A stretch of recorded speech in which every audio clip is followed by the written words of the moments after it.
As the final part of the wedding rehearsal came to an end, the ballroom filled with champagne-colored roses still exuded a suffocatingly sweet fragrance. Eleanor L. Sterling walked out of the main hall with a light step, her high heels clicking crisply against the marble floor. Remembering she had left her phone in the bridal lounge, she turned back to retrieve it. The entire corridor was immersed in a quiet hum, broken only by the low rumble of the central air conditioning and the distant muffled laughter from the banquet hall. The door to the lounge was slightly ajar. Her hand had barely touched the brass knob when a voice from inside crashed over her head like a bucket of ice water. "Drew, you're getting married tomorrow. It hurts so much." It was Savannah's voice, whiny and soft, like a helpless child's. Elle's hand froze in midair. "What are you crying for?"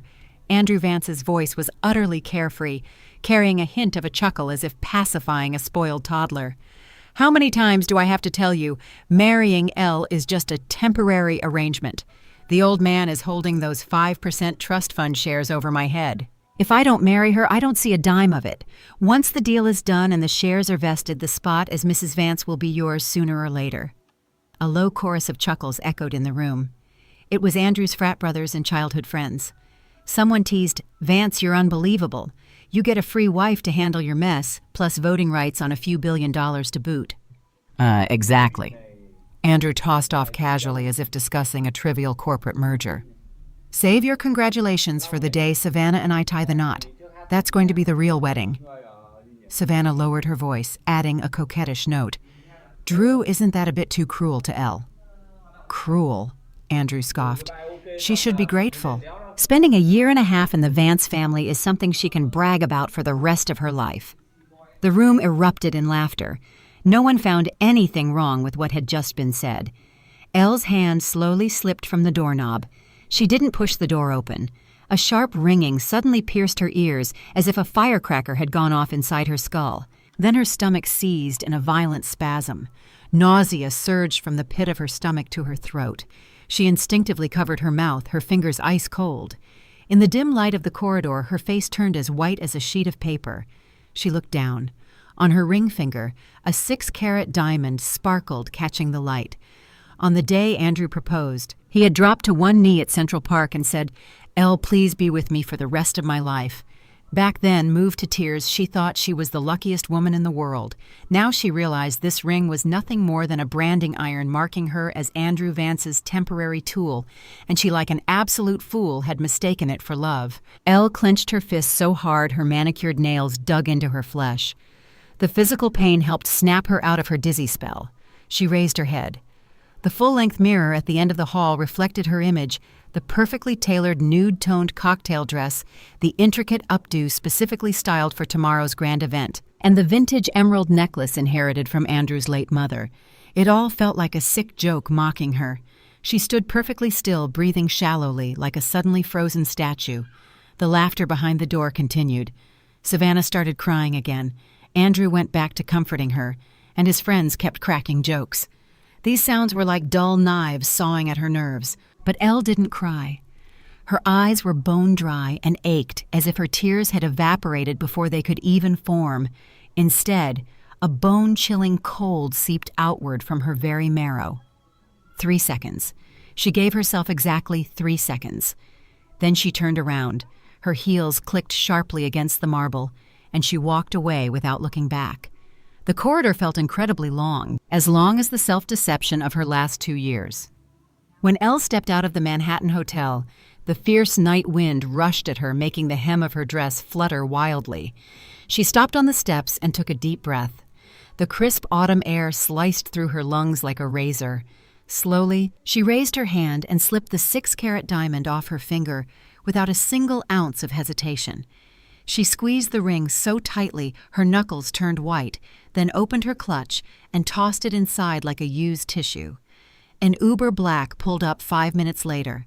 She got into the back seat and gave the driver the address to their Upper East Side penthouse. The car was warm, but her hands and feet felt like they had just been pulled from a freezer. She leaned back, watching the blurry neon lights of the city zip by. Her brain was operating with unprecedented, terrifying clarity. Andrew's words were lodged in her head like thorns. Marrying her temporarily. Temporary? What a beautiful word. She closed her eyes and a faint, bitter smile touched her lips. Images flashed behind her eyelids like a slide projector. For Andrew, she had resigned from a key curatorial position at one of the top 3 global art agencies to fully dedicate herself to his private social life and the Vance family's philanthropic galas. For 3 consecutive years, she had managed the Vance Group's corporate art investments, earning them more profit than her cumulative salary would have been for decades. She used to wake up at 3 a.m. to simmer organic steel-cut oats and lay out medication for his chronic stress-induced gastritis. She had done every single one of these things with pure joy, simply because she thought this man loved her. How disgusting. How utterly, deeply disgusting. The car stopped outside the luxury high-rise. Elle swiped her keycard and took the private elevator up. The penthouse she stepped into was draped in imported white silk ribbons and floral arrangements. The living room was staged with props for tomorrow's post-wedding brunch. Custom monogrammed champagne flutes, fresh peonies she had meticulously selected herself. Everything was flawless to the last detail. Flawless like an exquisite prank. She stood in the foyer staring at these symbols of fake happiness for a long time. Then she dropped her clutch on the sofa and walked straight into the master walk-in closet. The entire left wall of the massive closet was lined with things Andrew had gifted her, Hermes Birkins and Kelly's Cartier bracelets, exclusive Chanel runway pieces, and limited edition Louboutins worth 6 figures combined. An entire wall suffocated by his so-called love. She looked at them item by item, her gaze as cold and detached as a museum patron viewing outdated exhibits. Then she pulled out her phone, found the contact saved as Attorney Hayes, and pressed call. It was 1:17 a.m. Attorney Hayes, it's Eleanor Sterling. I need you to draft a formal dissolution of the engagement immediately. Her voice was frighteningly calm without the slightest tremor. I am waiving all rights to any shared assets or properties. I don't want a single cent from him. I need the finalized document ready by 8 a.m. tomorrow. There was a 3-second dead silence on the other end of the line. Miss Sterling isn't your wedding tomorrow. There will be no wedding. She hung up. She walked into the guest bedroom and dragged out the battered vintage Samsonite suitcase she had brought with her when she first moved in. This suitcase had been with her since she finished her master's at Columbia University. The corners were scuffed, the zipper stuck a little, but it was something that truly belonged to her. She began packing fast and precise. She took only her own clothes, her passport, her legal documents, and a few external hard drives. Those drives held all her curatorial projects, her network of industry contacts, and her portfolio. These were her real assets.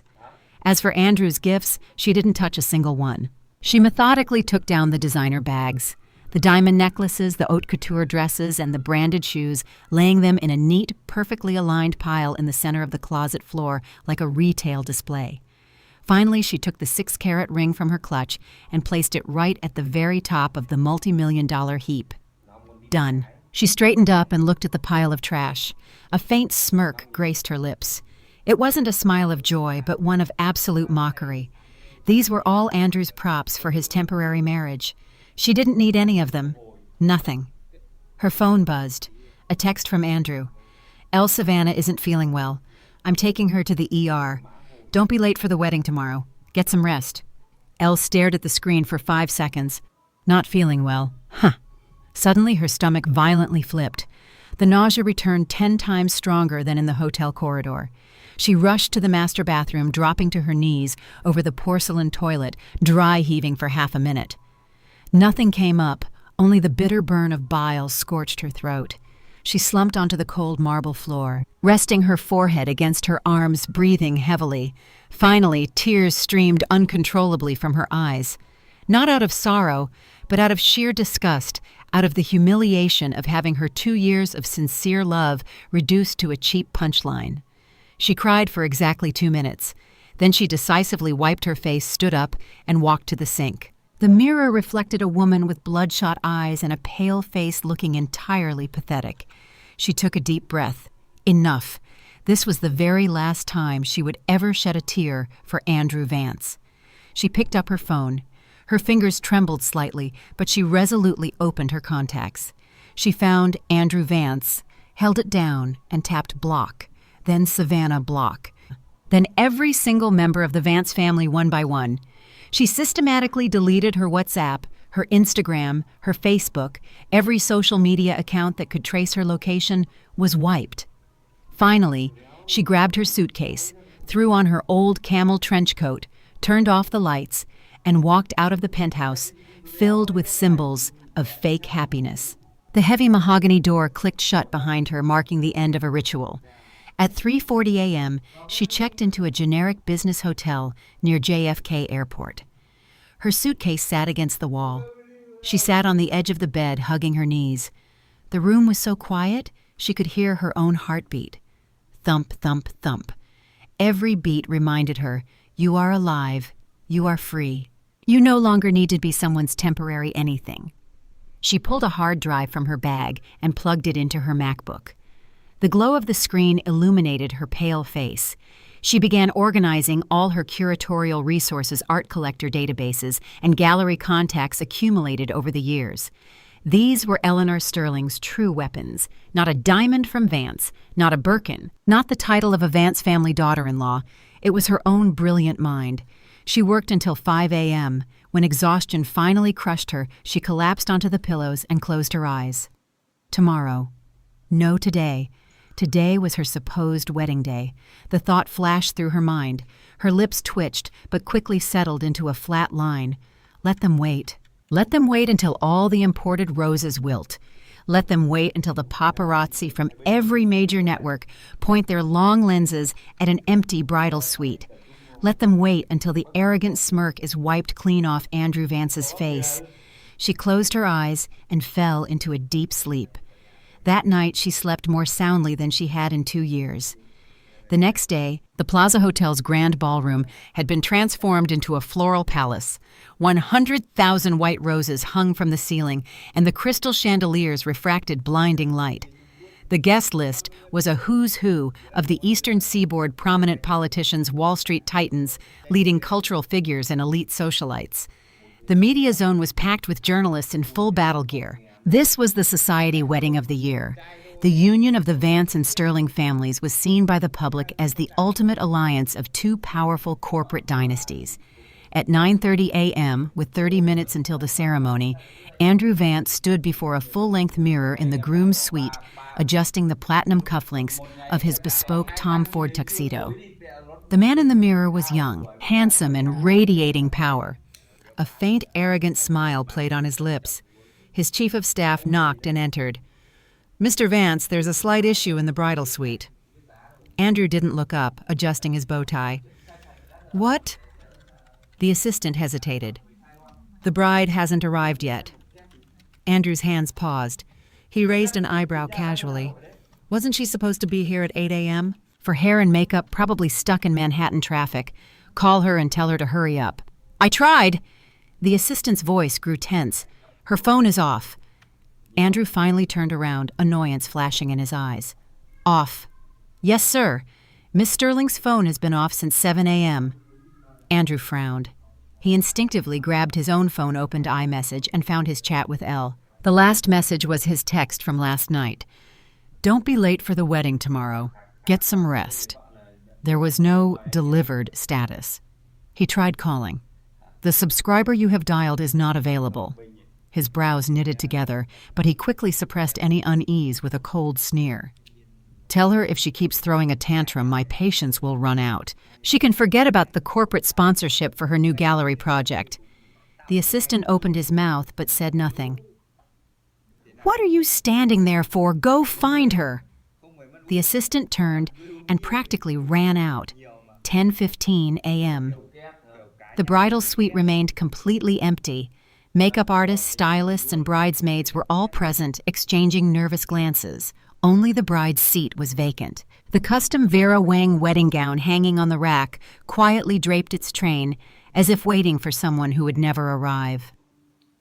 10:25 a.m. The guests were getting restless. Whispers rippled through the pews. People kept checking their Rolexes. 10:30 a.m. The assistant. His face ashen burst back into the groom's suite. Andrew was sitting on the leather sofa, legs crossed, still wearing his arrogant, she'll tire herself out and come back expression. But when he saw what his assistant was holding, his expression froze. It wasn't a phone nor a text from Elle. It was a manila envelope. Inside were 2 documents. The first was a unilateral declaration of the dissolution of the engagement, stamped by a top-tier Manhattan law firm and signed personally by Eleanor Sterling. The wording was cold, legal, and absolute. I, Eleanor Sterling, voluntarily waive all property and financial rights associated with the engagement to Mr. Andrew Vance. As of this moment, no legal or personal relationship exists between us. The second was a screenshot from the penthouse's security camera. The timestamp read 2:40 a.m. It showed Elle alone walking out the door with a single battered suitcase. Andrew shot up from the sofa, the papers in his hands trembling slightly. And her things? His voice suddenly turned hoarse. She took everything. The assistant lowered his head. The estate manager just checked.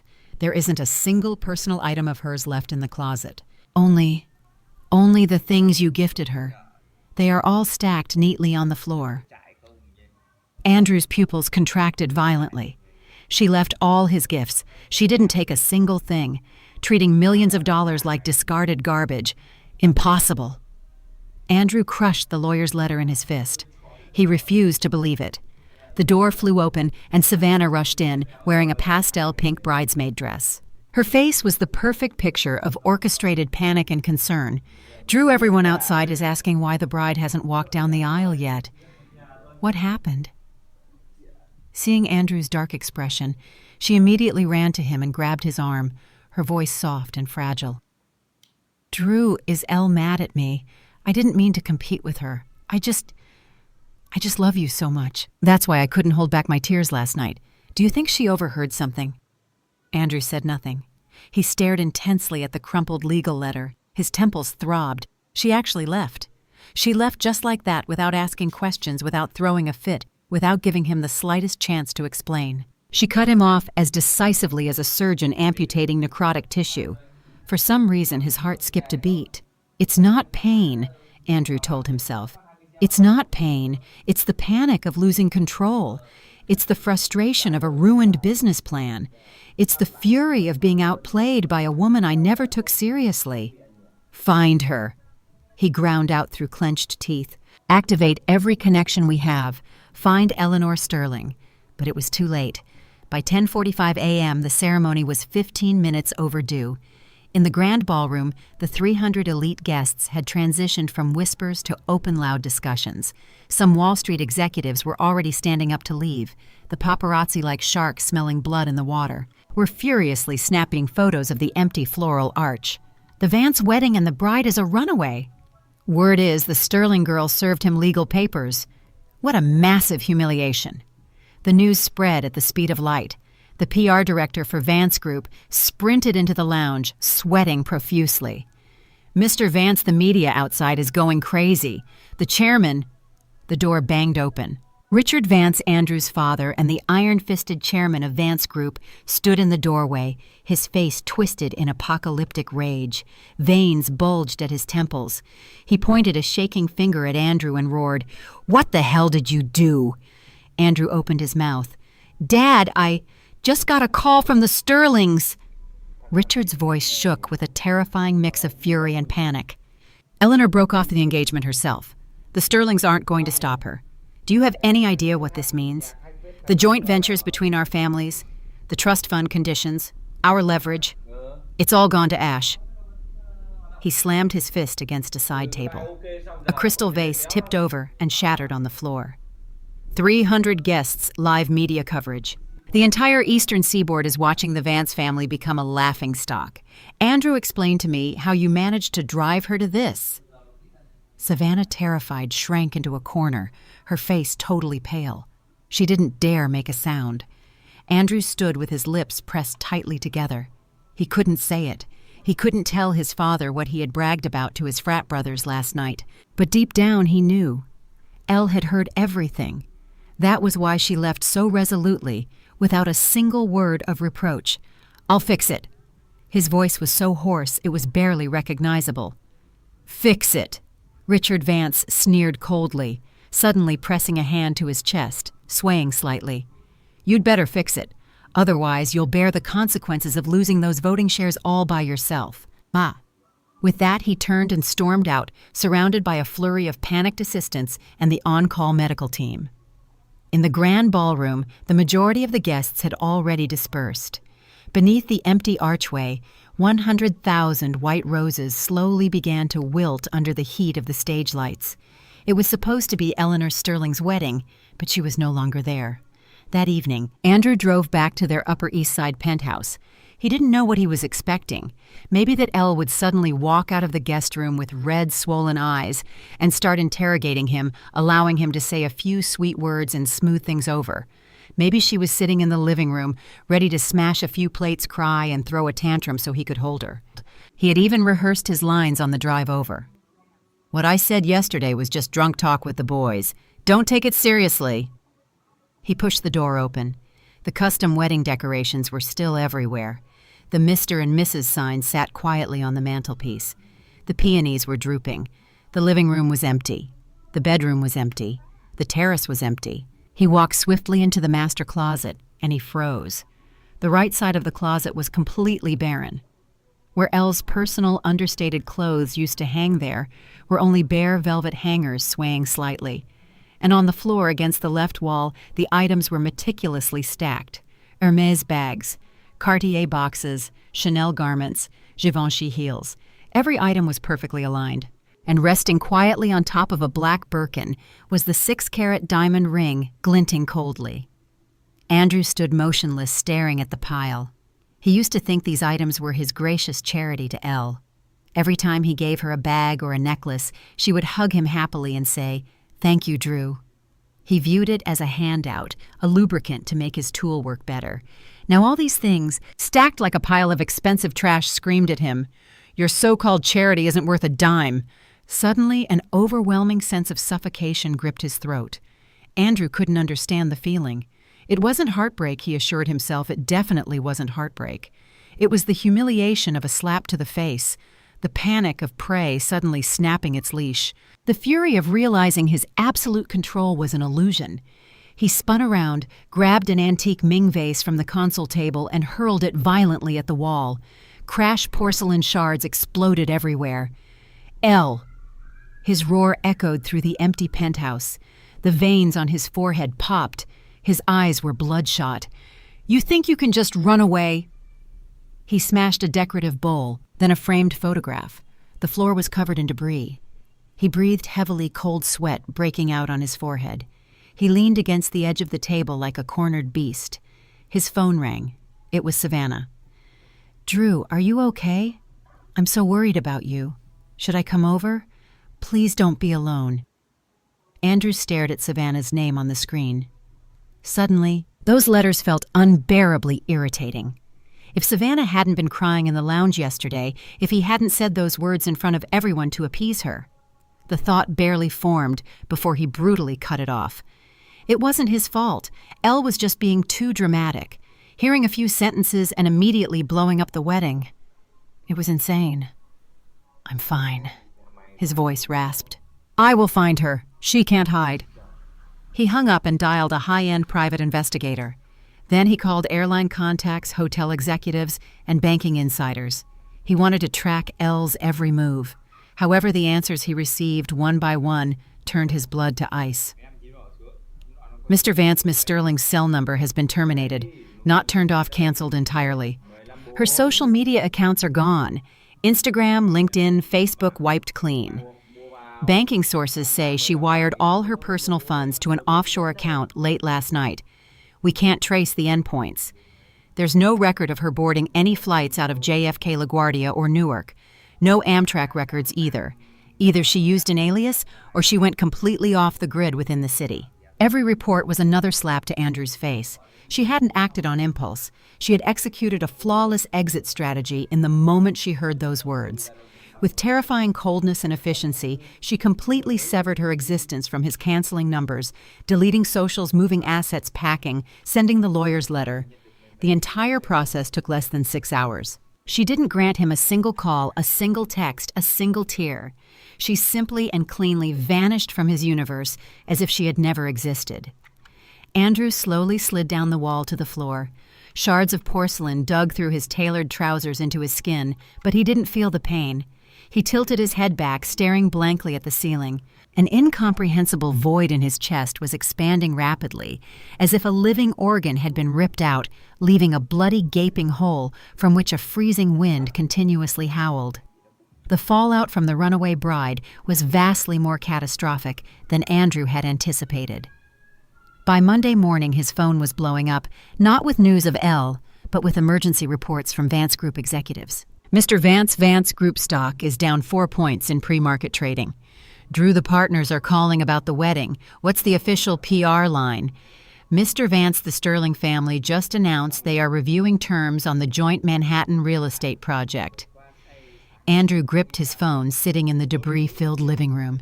He hadn't slept for 2 days. His eyes were entirely bloodshot, and his head felt like it was being split by a sledgehammer. But what truly froze his marrow was an email from the board secretary at 10 a.m. Mr. Vance, the chairman, has called an emergency board meeting for 1 p.m., agenda asset restructuring and accountability regarding the severed Sterling alliance. Accountability. The word was a blade at his throat. Andrew closed his eyes and inhaled deeply. He knew his father wouldn't forgive him. The old man had nearly suffered a heart attack at the plaza. He had never seen such murderous disappointment in his father's eyes, yet Andrew stubbornly refused to admit fault. It was Elle's fault. She had acted radically. She hadn't even given him a chance to explain. He stood up, a piece of glass biting into his heel, but he ignored it. Walking barefoot to the bathroom to splash cold water on his face, the mirror showed an exhausted stranger, sunken eyes, a rigid jawline, cracked lips. His phone buzzed. Savannah. Drew, did you eat breakfast? I made you oatmeal. I'm bringing it over. Fine. He didn't have the energy to argue. At 1 p.m., in the glass-walled boardroom on the top floor of Vance Tower, the board of directors sat around the massive mahogany table. These gray-haired Wall Street sharks stared at Andrew with grim faces, looking at him like a dog that had just soiled the carpet. Richard Vance sat at the head of the table. His complexion was ashen, but his gaze was razor-sharp. In front of him was a stack of reports topped by a stock chart painted in deep red. Since the wedding cancellation hit the news, Vance Group's market cap had evaporated by nearly $2 billion. Speak. Richard's voice was hoarse and icy. What happened? Andrew sat rigidly, his spine straight.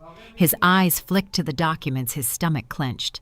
I don't want to hear her name. Richard slammed his palm on the table. I am asking what you did to make the Sterling daughter run away without demanding a single cent.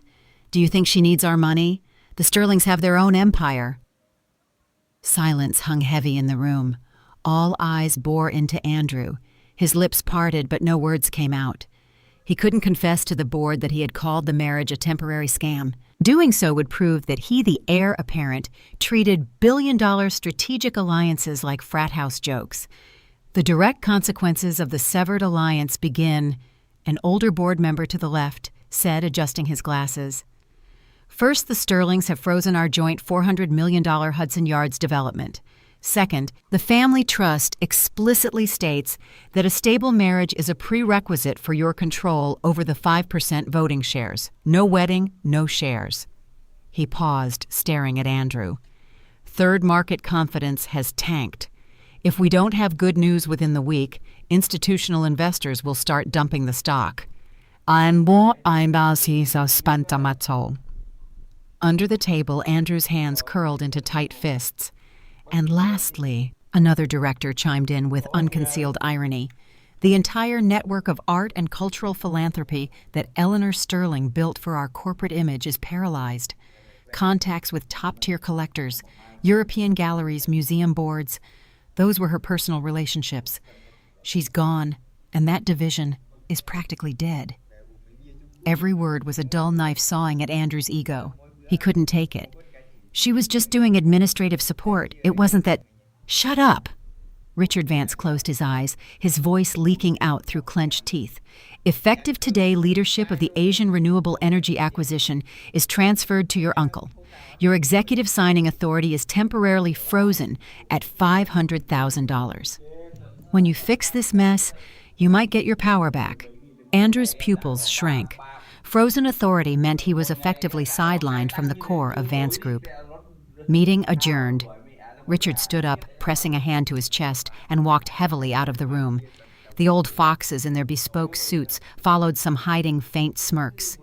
Andrew was left alone in the massive boardroom. The afternoon sun cast long shadows over his face, but his eyes were entirely empty. With trembling fingers, he unlocked his phone and opened his photo gallery. He scrolled for a long time until he found a picture from 6 months ago. Elle was in the kitchen wearing one of his oversized white t-shirts, her hair in a messy ponytail, turning to the camera with a warm, crescent-eyed smile as she cooked him dinner. He stared at it until the screen timed out. That evening, he truly realized how empty the penthouse was. Not just physically empty. It was a suffocating dead silence that permeated every square inch. When Elle was here, the apartment was alive. The whistle of the kettle, the clicking of her keyboard from the study, her humming in the shower, her soft voice calling, "Drew, dinner's ready?" Now, nothing. He opened the Sub-Zero refrigerator. Empty. It used to be constantly restocked. Elle meticulously planned his meals to ensure his stress-induced gastritis didn't flare up. Now there were only 2 bottles of sparkling water and a yogurt that expired 3 days ago. He closed the door, feeling the familiar burning gnaw in his stomach. His phone rang. A FaceTime from Savannah. He answered. Savannah appeared on screen, fresh out of the shower, wearing a pink silk chemise. Tears glistened on her lashes. "Drew, are you home alone? Do you want me to come over? I can cook for you." "What can you cook?" Andrew rubbed his throbbing temples. Savannah blinked. "I can learn. Whatever you want. My stomach is killing me. Make some oatmeal." "Okay, I'll be there in 30 minutes. 40 minutes later, Savannah practically blew into the apartment. Rolling up her sleeves, she marched into the kitchen. Chaos ensued. Andrew sat in the living room, listening to the disaster cabinet doors slamming, spice jars shattering, her yelling, "Where do you keep the oats?" An hour later, Savannah emerged with a bowl. Andrew looked down. The oatmeal was a thick black, glue-like paste that smelled strongly of burnt carbon. Unidentifiable lumps floated in it. The acrid smell hit his nose, making him wince. "Drew." Savannah bit her lip, looking utterly pitiful. "I really tried. I didn't know it was so hard. I thought making oatmeal was just boiling water. Elle made it look so easy." Andrew stared at the blackened sludge, and an image of Elle flashed violently in his mind. Her oatmeal was always the perfect consistency, topped with fresh blueberries, a drizzle of manuka honey, and a glass of warm water with his antacid pills waiting on the side. "Take your meds first. The oats will cool down perfectly by the time you're done," she would say. The memory was so vivid it felt like yesterday. His chest seized sharply. "It's not pain," he told himself again. "It's just the discomfort of a broken routine. Take it away." He turned his head. "I lost my appetite." Savannah froze, and the tears immediately spilled over. "Drew, do you hate me now? I know I'm not as capable as Elle, but I love you. Why are you being so cold to me? It scares me." "I said take it away," Andrew suddenly yelled, jumping up. Dead silence fell over the living room. Savannah flinched violently, tears streaking her face. She didn't dare move. Andrew let out a harsh breath, turned away, and pinched the bridge of his nose. "Leave." His voice was rough. "I want to be alone." Savannah stood there for a moment, then quietly whispered, "Okay," grabbed her purse and fled. When the door clicked shut, the apartment plunged back into the abyss of silence. Andrew sat on the sofa, staring at the burnt oatmeal. His stomach cramped so violently he had to double over. In the following weeks, Andrew's life began to visibly crumble. Without Elle managing the complex machinery of his existence, errors piled up exponentially. First, it was the social networking. Elle didn't just handle art investments. She managed the invisible web of Andrew's high society connections. Which board member's wife had a birthday? What gift to send? What specific vintage wine did the city commissioner prefer? How to arrange the seating chart at the annual charity gala so bitter rivals didn't sit together? All these critical micro-details had been stored in Elle's brain. Now, Savannah eagerly stepped into the role, and the results were apocalyptic. In her first week, Savannah called the wife of a key Wall Street partner to arrange a lunch. Not only did she use the wrong first name, but she also butchered the prestigious surname. The woman called Andrew's office directly dripping with old money disdain. It seems the new future Mrs. Vance doesn't even bother to do her homework. How embarrassing. Andrew had to personally grovel on the phone, losing immense face. In the second week, Savannah attended the charity committee luncheon, a covert intelligence gathering ring for the wives of New York's power brokers. Elle used to dominate these events with effortless grace, extracting vital corporate gossip for Andrew. Savannah showed up draped head to toe in flashy designer logos. She didn't know who was married to whom, who was feuding, or what topics were taboo. Worse, she complained loudly to the table. Drew is having such a hard time. It's all because of that Elle girl running away. By the next morning, the quote had circulated through the entire Upper East Side. Vance's new mistress is publicly trashing his ex-fiancé at a charity luncheon. Absolutely classless. Has the Vance family standard dropped this low? The Vance Group PR department worked until 3 a.m. trying to kill the gossip column pieces. The stock, after a brief stabilization, began sliding again. Andrew sat in his office staring at screenshots of the PR disaster, his temples throbbing violently. He yelled at Savannah over the phone for the first time. "I sent you there to network, not to make us a laughingstock. Do you have anything inside your head?" Savannah sobbed through the receiver. "Drew, I didn't know it was so complicated. How did Elle remember all of that? I'm not her. I can't do it." "She had a master file," Andrew hissed. "A complete relationship matrix of every family, their preferences, and their taboos. It was all in a file." He stopped abruptly. That file had been on Elle's personal laptop. She took it with her. Of course she took it. It was her intellectual property, the result of her meticulous labor. Andrew slumped back in his Herman Miller chair, closing his eyes. That name, like a tightening noose, squeezed his throat. Elle. He couldn't stop thinking about her. Every time a crisis erupted, he thought, if she were here, this wouldn't have happened. Every time he returned to the dead penthouse, he thought, if she were here, the lights would be on.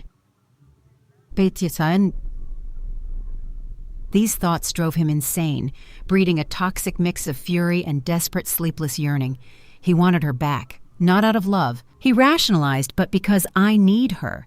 She was his tool, and he was accustomed to how flawlessly it worked. Only now that the tool was gone did he realize he was completely dependent on it. And the most terrifying part, he didn't even know where she was. By the third week, Andrew broke. Sitting in his darkened office, he opened iMessage. The chat history was still there, even though her number was dead. He scrolled back up through the months. "Drew, your oatmeal is on the stove. Don't forget to eat." "Drew, it's the CFO's wife's birthday tomorrow. I left the Baccarat crystal vase wrapped on the console table. Drew, are you working late again? Come home soon. I miss you." Gentle, like a quiet stream, he used to barely glance at these texts, finding them clingy and unnecessary. Now he stared at those 3 words, "I miss you." His chest tightened so painfully he could barely breathe. His fingers trembled as he typed a message. "Elle, if you come back, we can have the wedding on your terms. I beg you. Let's just meet." He hit send. Message failed. Not delivered. He pressed try again. Not delivered. He pressed it again and again. Every red exclamation mark was a brutal slap. Andrew violently hurled his phone across the room, where it shattered against the mahogany wall. He gripped the edge of his desk, panting heavily, cold sweat dripping down his face. A horrifying realization dawned on him. From the moment she left the rehearsal to this very day, 3 weeks later, Elle hadn't sent him a single word. No reproaches, no demands for closure, no, "How could you do this to me?" Nothing. She had evaporated completely cleanly without a single shred of regret. This dead silence was vastly more terrifying than any hysterical screaming match. If she had come back and thrown a fit, he would have had a lever to pull a chance to prove he cared. But she didn't care. She absolutely did not care. The tender, devoted Elle who texted him, "I miss you," every night, was dead as if she had never existed. Meanwhile, Savannah's position was rapidly deteriorating. She wasn't entirely stupid. She knew she was losing her grip. With Elle gone, Savannah was shoved into the unforgiving spotlight of New York high society, universally branded as the cheap homewrecker.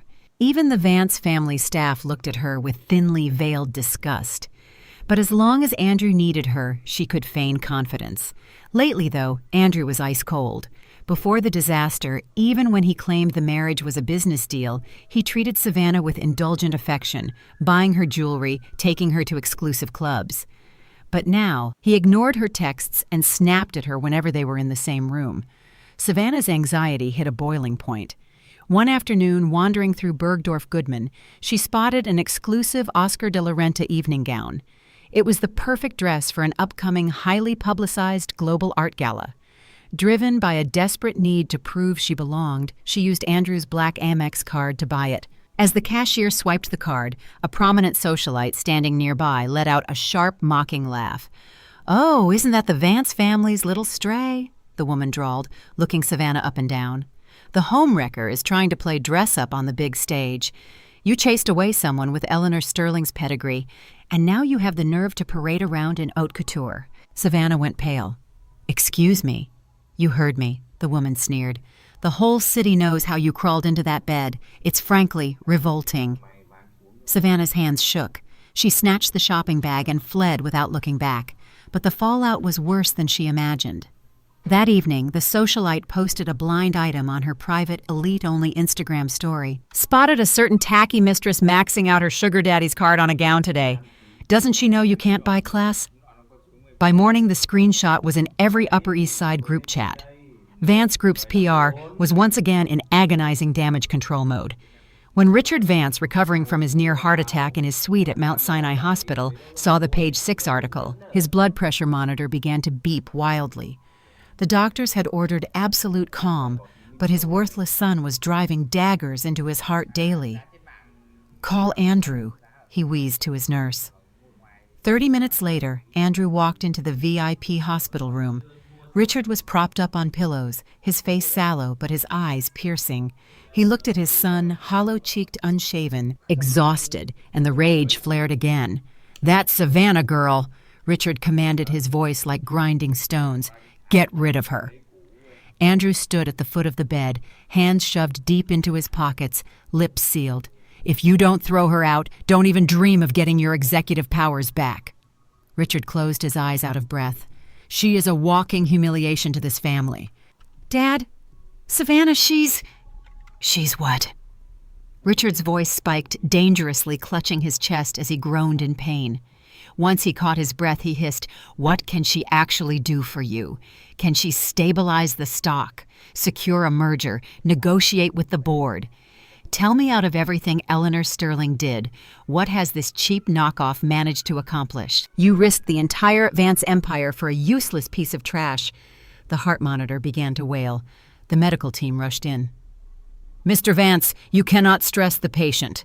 The attending doctor barked at Andrew. Andrew stood frozen. His lips moved, but he had no argument. He turned and walked out. The blinding fluorescent lights of the hospital corridor hit him. He leaned heavily against the wall, tilting his head back, his Adam's apple bobbing. His father's words pounded in his skull like nails. Out of everything Eleanor Sterling did, what has she managed to accomplish? The words hurt more than any curse because they were the absolute truth. Andrew was finally forced to confront the reality he had been running from.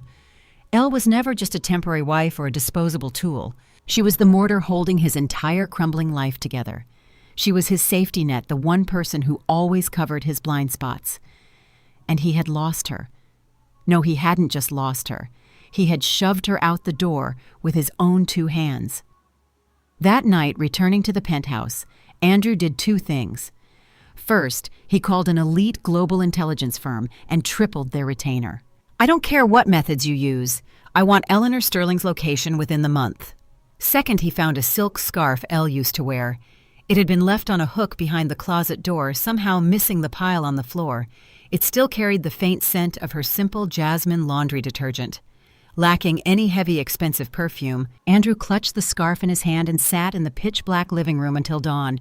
He refused to admit he was thinking about her, but his body was painfully honest. His stomach cramped agonizingly, not from hunger, but because the person who instinctively brought him warm water and medication was gone. His body, in the most primitive way, was mourning what he had destroyed. As the New York skyline turned from black to bruised purple, then to pale gray, Andrew looked down at the soft green silk in his hands. His lips moved, as if wanting to say something, but all that came out was silence. A long, infinite silence. Meanwhile, halfway across the country, Eleanor Sterling was rebuilding her empire. On the third day after leaving Andrew, she had rented a charming, sunlit brownstone studio in the West Village. It was small, just 600 square feet, but had a massive bay window looking out over a quiet street lined with sycamore trees. She decorated it simply her favorite art prints on the walls, a potted monstera on the desk, and shelves neatly stacked with curatorial catalogs she had collected since grad school. This was her sanctuary. No Andrew, no Vance family, just her and her ambition. For the first few days, she didn't stop moving. By day, she reactivated her old industry contacts, updated her portfolio, and organized her network. By night, she worked on independent curatorial proposals until dawn. She didn't allow herself to pause because the moment she did, the memories would crawl back: Andrew's arrogant smirk, Savannah's fake whining, the frat boy laughter. Whenever those echoes surfaced, the severe nausea returned. But she never cried. She had shed her tears during those 2 minutes on the bathroom floor. That was the last mercy she would ever grant Andrew Vance. In place of sorrow came a cold, almost obsessive hyperfocus. Like a rebooted supercomputer, she poured all her bandwidth into her career. She reached out to global art collectors, gallery owners, and museum directors, people whose relationships she had allowed to cool while playing the obedient Vance fiancé. To her mild surprise, the response was overwhelmingly enthusiastic. Several prominent European gallery directors told her bluntly, "Elle, we always thought you were wasting your genius on Vance's corporate vanity projects. You belong on the main stage." Reading those emails, the corners of her lips curled up. Yes, she had her own stage. She always had. She had just hidden her light under a bushel named Vance. For 2 years, for a man who didn't even respect her, she had buried the prime of her career. The familiar nausea bubbled up, but she shoved it down. Don't think about it. The old Eleanor died at the door of that bridal lounge. The one who lived is only moving forward. On her 18th day in the West Village, she received a phone call. The caller ID showed a number saved in her contacts, but one she had never dialed. It was the direct line to the North American Executive Office of Pierce Capital. Pierce Capital, a name spoken in hushed, reverent tones on Wall Street. It wasn't just a hedge fund. It was the ultimate apex predator of the global financial market. The founder and CEO, Julian Pierce, was an enigma. He rarely appeared in public operating with a ruthless stealth that bordered on myth, but every move he made altered the tectonic plates of the global market. Elle answered. The managing director's tone was exceptionally polite. "Miss Sterling, we've been following your recent independent movements regarding the launch of Pierce Capital's flagship cultural initiative in Miami. Mr. Pierce would like to meet with you personally. When would you be available?" Elle gripped the phone, her knuckles whitening slightly. The Miami project. It was the crown jewel of Pierce Capital's real estate portfolio this year, a multi-billion-dollar development aiming to create the largest integrated art tech and luxury commercial hub in North America. If successful, it would completely redefine the global art market landscape. And they were coming to her. Yes. Her voice was steady, devoid of excess emotion. Name the time and place. Hanging up, she sat in her studio, watching the dappled sunlight filter through the sycamore leaves onto her desk. She looked down at her bare ring finger. The faint tan line left by the 6-carat diamond was already fading. Soon it would vanish completely, just like that relationship, just like that man, gone forever. She smiled, closed her MacBook, and walked to her closet to select a suit for tomorrow's meeting. Act 2 of Eleanor Sterling's life had officially begun. Week 4 began with a deafening slap to Andrew Vance's face. During a tense board meeting, Andrew's uncle, the vice chairman, slammed a preliminary bidding report onto the table. "Look at this," his uncle spat, displaying the ruthless edge of an old corporate predator. "We lost the bid for the Chicago Urban Renewal Project. Do you know who beat us?" Andrew glanced at the cover of the report. His pupils contracted. "Pierce Capital." "Yes, Pierce Capital," his uncle sneered coldly, leaning back in his chair. "And do you know why we lost? Because their proposal included an unprecedented, fully integrated cultural IP infrastructure. It was the deciding factor for the city council. Our arts division hasn't produced a single viable proposal since your ex-fiancé left. Those consultants you hired to replace her don't even know the basics." Her shadow was everywhere. Andrew clenched his fists under the table, but stayed silent. After the meeting alone in his office, he managed to pull up a leaked executive summary of Pierce Capital's winning bid. He flipped to page 37. At the bottom in small print, lead cultural architect E.S. Eleanor Sterling. His hands began to shake violently. She hadn't just disappeared.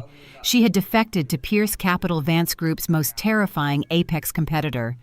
Andrew hurled the binder across the room, jumped up and began pacing frantically, breathing hard.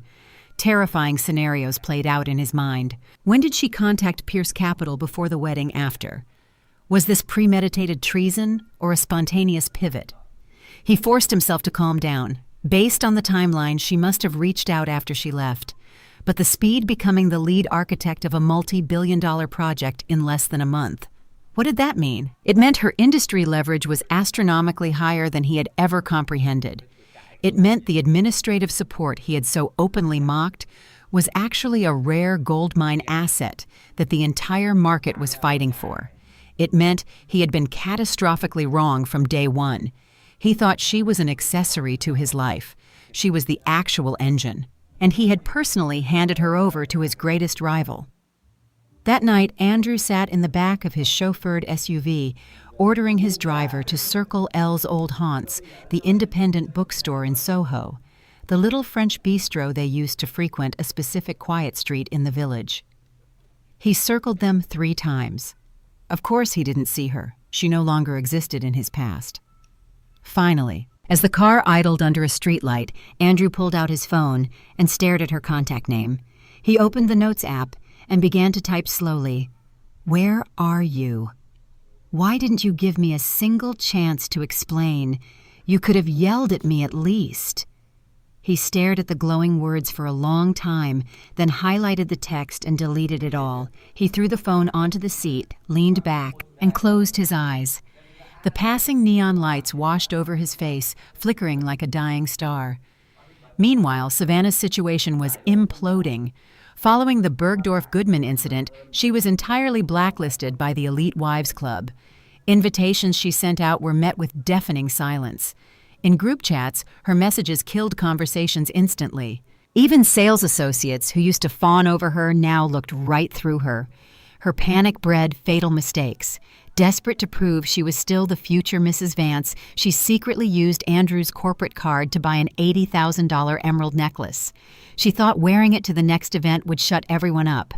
Andrew's face when he saw the fraud alert was something Savannah would never forget. It wasn't rage. It was a cold, dead exhaustion. "Return it," he said, staring right through her. "Drew, I said return it." Savannah bit her lip, tears welling up immediately. "You won't even let me spend a little money now. Elle spent 10 times this much, and you never said a word. Every dollar Elle spent generated $10 in corporate goodwill and investor relations," Andrew stated, his voice like freezing rain. "What do you generate?" The words hit her like a physical blow. Savannah stepped back, her face turning chalk white. Are you comparing me to her?" Her voice trembled. "Drew, you said you didn't love her. You said you loved me. You said you'd marry me as soon as you got the shares." "Enough!" Andrew stood up, grabbing his Tom Ford overcoat. His voice was as cold as steel tracks in winter. "I don't have the patience to argue with you about this right now." The door slammed in Savannah's face. Left alone in the massive penthouse, her tears finally spilled over. She looked down at a gold Cartier bracelet Andrew had bought her months ago. It used to be her ultimate trophy proof that she had won. Now it felt as flimsy as a straw about to snap. She was terrified. She was terrified Andrew didn't need her anymore. But what terrified her more was the dawning realization that the woman he truly needed had never been her at all. Eleanor Sterling first met Julian Pierce in the top-floor conference room of Pierce Capital's Manhattan headquarters. The space was minimalist, almost monastic. No superfluous decorations, just floor-to-ceiling windows overlooking Central Park and a massive slab of black marble serving as a table. Spread out on the marble was her master proposal for the Miami Global Arts Hub. It was a dense, brilliant prospectus, the result of 2 weeks of sleepless nights. She wore a navy blue tailored dress, her hair pulled back into a sleek chignon, her makeup refined but understated.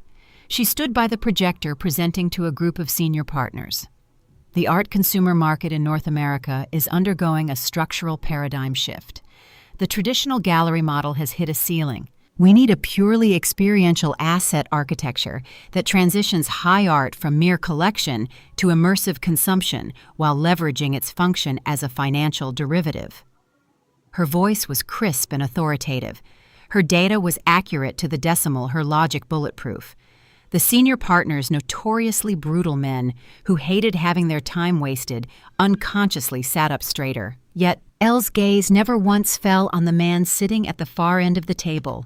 Julian Pierce, 34 years old, the absolute sovereign of Pierce Capital. He sat in the shadows of the far corner, wearing a dark charcoal dress shirt, unbuttoned at the collar sleeves, rolled up to his forearms. A vintage, unidentifiable mechanical watch rested on his wrist. His facial features were sharp, as if carved from marble, and his eyes in the cool light of the room were a piercing amber. He had been watching Elle since she walked in. It wasn't a predatory or evaluating stare. It was a deeply restrained, intensely analytical observation. He was looking at her the way one studies a priceless, newly discovered artifact, calm, focused, and vibrating with sharp interest. Elle finished her presentation. The room was silent for 3 seconds before a smattering of genuine applause broke out. The partners murmured their approval. The managing director moved to officially conclude the meeting when a voice drifted from the end of the table. "Stay." Just one word. The voice was low, possessing a natural magnetic gravel. It wasn't loud, but it carried a penetrating gravity that was impossible to ignore. The room instantly fell dead silent. Julian Pierce stepped out of the shadows. He was tall, well over 6 feet 2 inches, and the moment he stood, an unspoken but overwhelming aura of power radiated from him. He walked slowly toward Elle's end of the table, his leather Oxfords clicking rhythmically against the floor. Taking the cue, every other executive quietly filed out of the room. The heavy door clicked shut. They were alone. Elle stood her ground, tilting her chin up slightly to meet his gaze. Her face was calm, her posture perfectly straight. She knew exactly who was standing in front of her. Julian stopped about 3 feet away. He looked down at the sprawling blueprints and financial models. "The proposal is flawless," he said. "No fake corporate pleasantries, just a mathematical assessment. Better than I anticipated. Thank you." Elle gave a slight nod. Julian didn't respond immediately. His gaze lingered on her face for 2 seconds, noting the faint shadows under her eyes and the slight pout of her lips.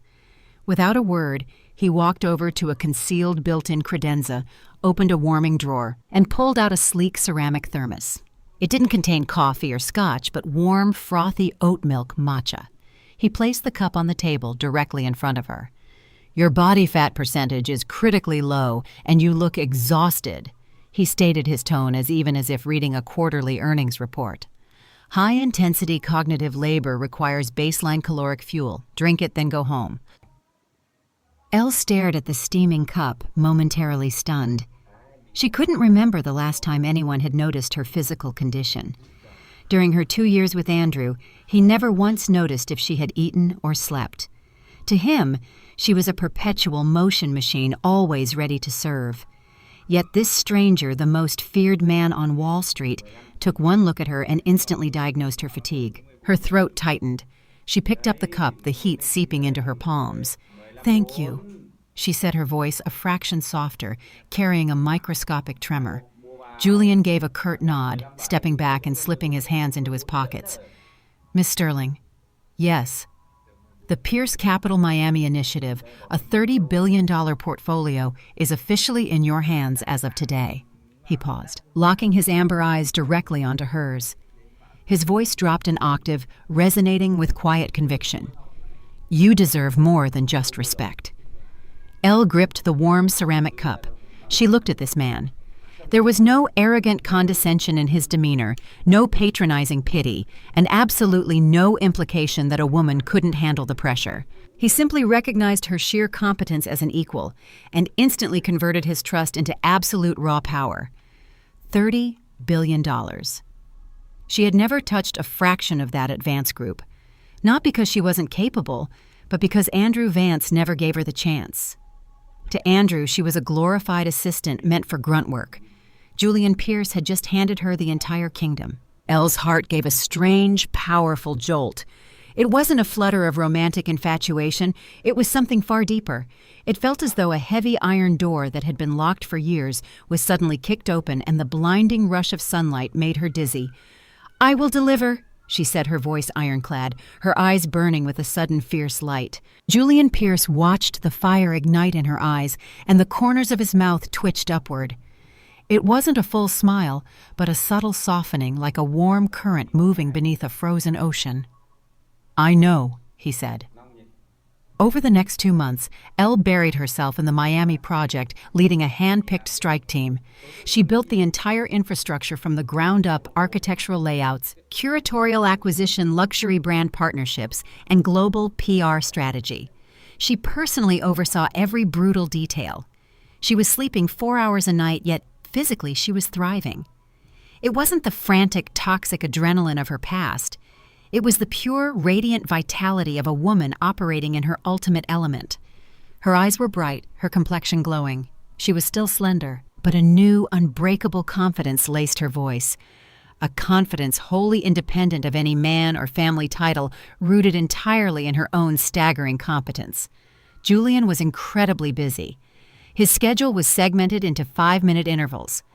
Yet every 3 to 5 days, he appeared at her project war room. Not as a micromanager checking on his investment. He never once questioned her professional judgment. He always arrived quietly. Sometimes after 6 hours of back-to-back vendor negotiations, Elle would find a premium Wagyu grain bowl and a hot tea waiting on her desk. She'd look up and see Julian standing near the door reading a dossier, looking as if he just happened to be passing by. "Eat, then continue," he'd say before walking out. Sometimes, when she was sitting in the hallway looking visibly drained, he would exit a nearby meeting, his eyes resting on her for a fraction of a second to assess her state. He would then casually tell his assistant, "Push my next call back an hour. Give Miss Sterling's team a mandatory recess." He never crossed the line. He never acted like a savior. At first, Elle didn't read into it. She viewed Julian as an apex pragmatist. Protecting the physical health of a key asset is simply protecting the investment. But her perspective shifted one night during the final sprint before the Miami launch announcement. She stayed in the West Village studio until 2 a.m. fine-tuning the architectural lighting schematics. Everyone else was gone. A quiet knock on the door startled her. She looked up. Julian stood in the doorway. At 2 a.m., he wore a dark bespoke suit over a white shirt, the top buttons undone, looking like he had just left a high-level political fundraiser. He held a discreet paper bag from an exclusive 24-hour Manhattan culinary club. "Still here," he stated, rather than asked as if he already knew. Elle blinked, surprised. "Mr. Pierce, are you passing through?" He walked in, setting the bag on her desk. Inside was a container of hot, soothing ginger scallion congee and a box of Pierre Hermé macarons. "Your chief of staff mentioned you skipped dinner." Elle stared at the warm food, and a lump formed in her throat. Not entirely out of being touched, but from a bizarre sense of déjà vu. She remembered the countless times she had woken up in the middle of the night to simmer oats and portion out antacids for Andrew. No one had ever done it for her. She was always the caretaker, and now the most powerful man in New York City had taken a detour at 2 a.m. just to bring her a hot meal. "Thank you," she managed, her voice a little thick. Julian didn't sit. He stood by her desk, his gaze dropping to the lighting schematics on her dual monitors. He studied them for 10 seconds before saying, "The color temperature in Zone 3 can drop half a Kelvin. The warmth will conflict with the cool tones of the central installation." Elle froze, analyzed the screen thought for 2 seconds, and nodded. "You're absolutely right." She adjusted the parameters. A faint twitch of approval touched Julian's lips. "Wrap it up soon," he said, turning toward the door. He paused without looking back. "My driver is waiting downstairs. Don't reject the ride. It's on my way." The door clicked shut. Elle stared at it for a long time. Then she looked down, picked up a macaron, and took a bite. Sweet, warm and sweet. She ate one, then another, until she finished the entire meal. Riding home in the back of Julian's armored Maybach that night, she watched the city lights blur past. Her reflection in the tinted glass looked different. The deep exhaustion was still there, but her lips had color again. She suddenly remembered the words Julian had spoken at their first meeting, "You deserve more than just respect." She was beginning to think he meant it literally. The official launch gala for the Pierce Capital Miami hub was scheduled for the most highly anticipated weekend of the fall season. Hosted at the Museum of Modern Art in NYC, it was Pierce Capital's first massive public cultural foray. The scale of investment, the caliber of global brands, the weight of the guest list. It was the most exclusive event of the decade. Tickets couldn't be bought. Entry was strictly by gold-embossed invitation only. Andrew Vance spent 3 weeks calling in every single favor he had left just to secure a +1 invite. Not because he cared about the art. He knew the CEO of Pierce Capital would be there, and to save the sinking Vance Group, he desperately needed to network with the true gods of Wall Street. But he had a second burning motive. His private investigator confirmed Eleanor Sterling was the lead architect of the project. She would be there. Just thinking about seeing her made Andrew's heart hammer against his ribs, a sickening cocktail of anticipation, terror, fury, and an agonizing, unquenchable thirst. Over the last 2 months, Andrew had lost 15 pounds. His cheekbones jutted out his jawline, a razor edge of tension. His eyes were permanently sunken. He looked gray and hollow, yet he armored himself in a bespoke tuxedo, making sure his Patek Philippe watch and platinum cufflinks were flawless. Savannah naturally insisted on accompanying him. She had spent 3 days prepping a new blowout, a new dress. This one she bought herself a high-end designer knockoff, since her access to Andrew's wealth was cut off. She twirled in front of the mirror, offering a timid smile. "Drew, do I look pretty?" Andrew gave her a dead, vacant glance. "Let's go." The MoMA facade had been transformed into a moving digital art installation, glowing like a sapphire in the heart of Midtown Manhattan. A 50-meter red carpet led to the entrance, flanked by a wall of screaming paparazzi. Flashbulbs detonated continuously as Wall Street titans, tech billionaires, politicians, and A-list celebrities walked the carpet. Andrew walked in with Savannah on his arm. From the moment he crossed the threshold, his eyes began scanning frantically like radar, searching every corner, every face, every silhouette. He didn't see her. His stomach plummeted, but he forced himself to grab a flute of Dom Perignon and attempt to network. However, the elite crowd looked at him with polite, icy distance. The stench of the runaway bride fiasco still clung to him. None of these seasoned sharks wanted to board the sinking ship that was Vance Group. Savannah gripped his arm tightly, her smile looking like it was stapled to her face. She felt the judgmental stares, the mockery, the disdain, but she held her chin up, repeating a mantra in her head, "I am Andrew Vance's woman. I belong here." At 9 p.m., the ambient lighting in the massive atrium suddenly dimmed. A single brilliant spotlight pierced the darkness, illuminating the grand staircase like a divine pillar of light. The low hum of the crowd died instantly, replaced by a ripple of whispers spreading outward. "She's here." "Who is that?" "My God, look at that dress." Andrew whipped around. Descending the stairs, bathed in the spotlight, was a woman. She wore a custom obsidian black Tom Ford evening gown. It clung to her perfectly, an architectural masterpiece of silk and velvet. A plunging neckline revealed her sharp, elegant collarbones, while the fabric drank the light, shimmering with dangerous sophistication. Her hair was swept into a flawless, minimalist chignon held by a single geometric silver pin. No heavy diamonds, no flashy logos. She didn't need them. She herself was the most blinding jewel in the room, cold. Aristocratic, unconquerable like a freshly unsheathed sword. The moment Andrew recognized the face, the blood in his veins froze solid. His brain short-circuited. A second later, every nerve ending exploded.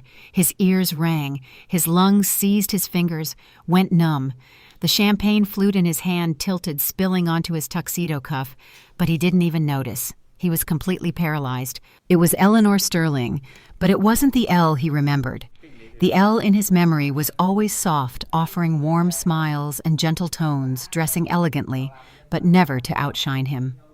She always stood half a step behind him, a beautiful, compliant shadow. The woman commanding the room right now radiated an aura he had never seen. It wasn't arrogant swagger. It was the terrifying, undeniable gravity of a sovereign who controlled her own destiny. She was leaner, sharper, but her spirit had fundamentally mutated. Her eyes were piercing, her posture lethal, her stride unyielding. She was no longer the cautious, obedient Vance fiancé. She was Eleanor Sterling, unapologetically, completely herself. The lights came back up. The MC on stage announced the official opening, but no one was listening. Every eye was glued to Elle. The jaded socialites and billionaires were genuinely awestruck. The women scrutinized the flawless cut of her dress. The men whispered furiously to their aides, demanding to know who she was. "That's the lead architect for Pierce Capital's Miami project," someone murmured loudly nearby. "Eleanor Sterling, the one who dumped Andrew Vance at the plaza. No wonder Vance looks like he just swallowed glass." The whispers stabbed Andrew from all sides, but he was numb to them. He simply stared at Elle's back as she seamlessly integrated into a circle of elite European art collectors and Silicon Valley billionaires. She carried herself with effortless supremacy, smiling occasionally, speaking softly. The men around her looked at her with blatant, reverent admiration. At one point, her gaze swept across the room and collided with his for a fraction of a second. And then her eyes kept moving without a pause, without surprise, without anger, without a single flicker of emotion, as if she had looked at a blank wall, or rather a speck of dust not worth a microsecond of processing power. That absolute godlike indifference hurt 1,000 times more than a knife to the gut. Andrew gripped his glass until his knuckles turned white. His heart contracted so violently, he almost doubled over. "Drew!" Savannah's voice trembled beside him, laced with panic. "What's wrong? Who are you looking at?" She followed his gaze and spotted the woman in black.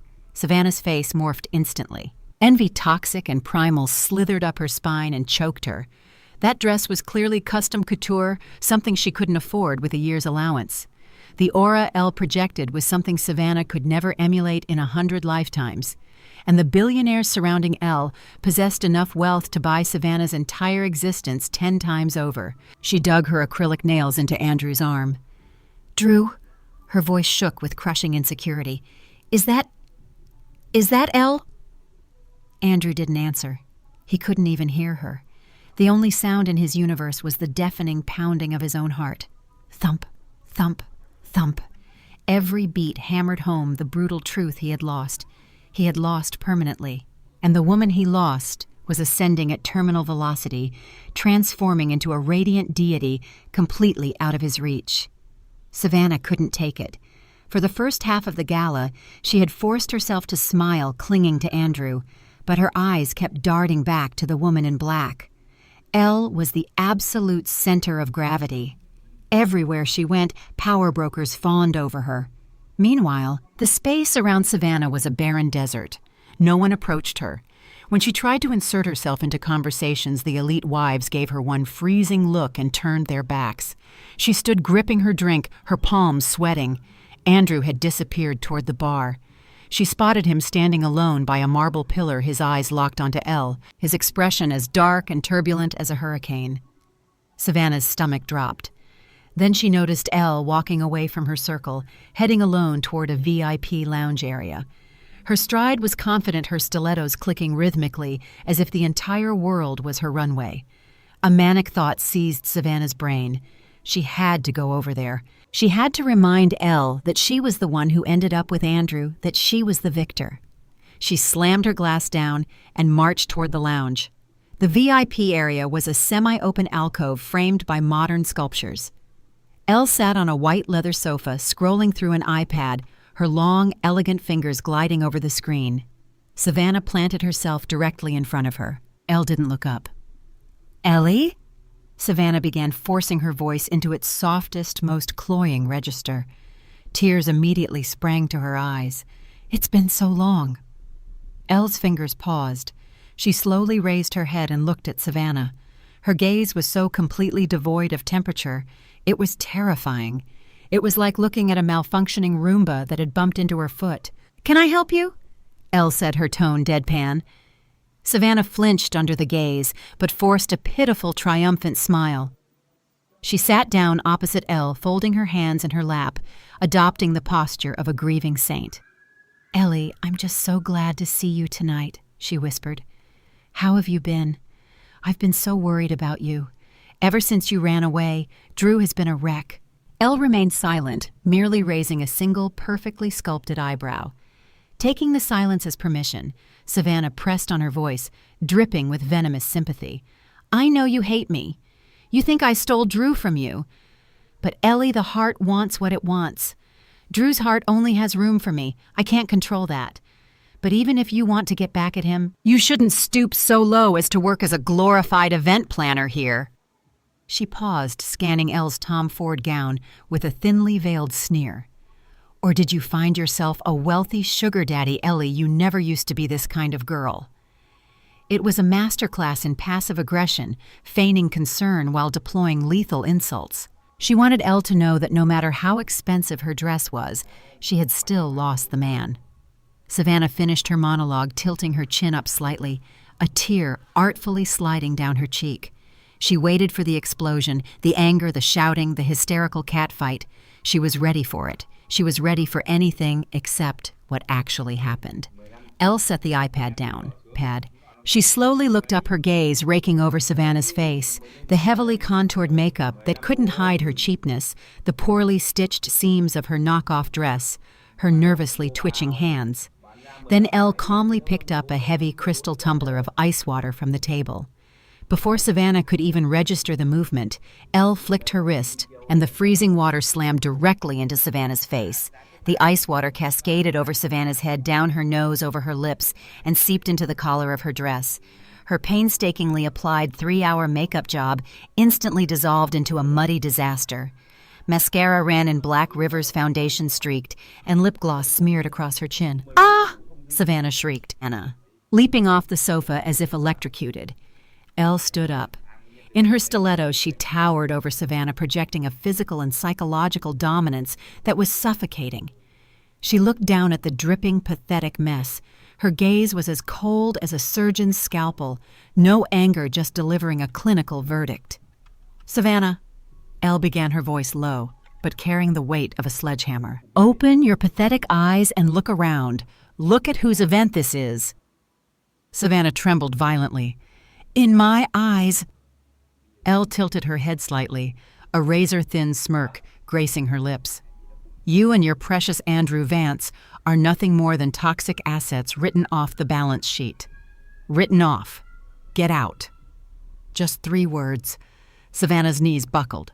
She collapsed back onto the sofa, her face chalk white, her lips quivering. She opened her mouth to scream, but her throat clamped shut. Elle's aura crushed her like a glacier, making it physically hard to breathe. Icy water dripped from her chin, ruining her fake dress. The black mascara made her look utterly deranged. Elle didn't spare her another glance.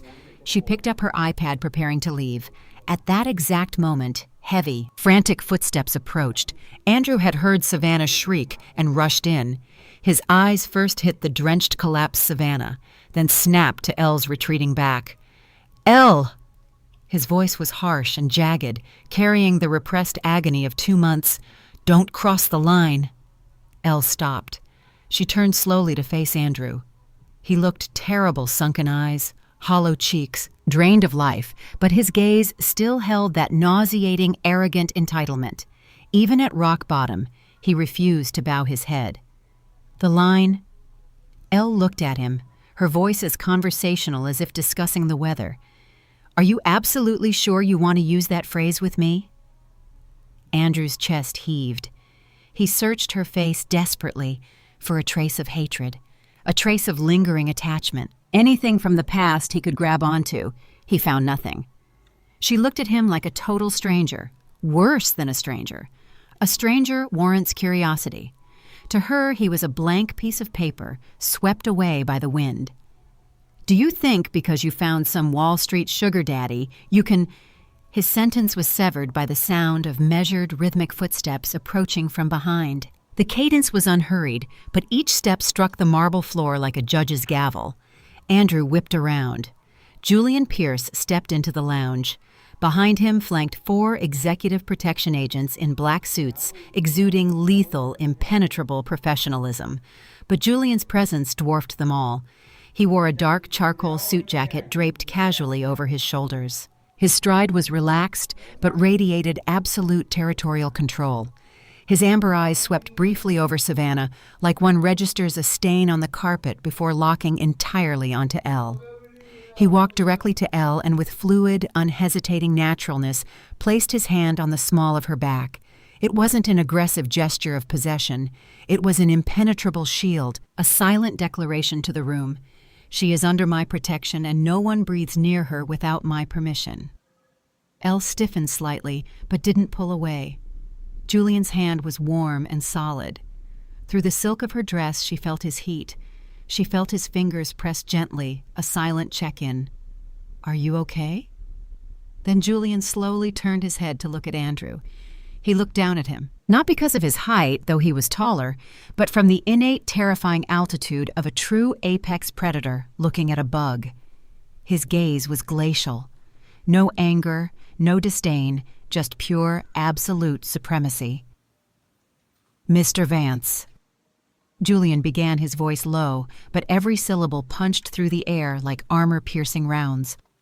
Show some respect to my fiancé. Fiancé. The word detonated in Andrew's brain like a thermonuclear bomb. His pupils shrank to pinpricks. He looked like he had just been hit by a freight train.